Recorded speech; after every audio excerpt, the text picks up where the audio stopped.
Let's start with what is it? ROI is typically used in the world of investments and finance, and it typically refers to return on investment. So when you hear the word ROI, is just a shortcut for that. And it's essentially the amount or sometimes the percentage that you receive from your initial investment. So a lot of times somebody will invest and said, I put in $1,000 and my ROI was 20%, $200 that I got from that investment.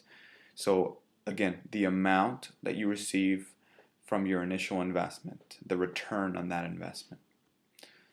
Uh, Typically in the finance world, ROI is generally expressed in annual basis.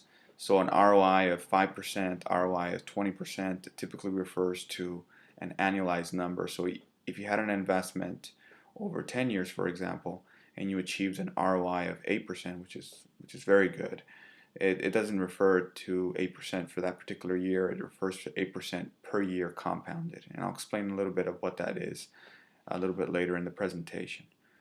Other names that are used, ROI is not something that's used universally, but common, but you might run into it. Interest rate in a savings account and checking accounts, a lot of you might be familiar with that term. And a lot of folks like to separate ROI from interest rate. I don't, because I think even a savings account, even a checkings account, it can be considered an investment. You're trying to do the same thing. You're trying to generate ROI. So, I like to keep it synonymous to, or I like to use the term ROI and not interest rate. In the world of bonds, which will be another class, yield is often used, yield to maturity.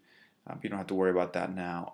And some people like to shorten their ROI and just say return, your return on your investment, or your return. What was my return?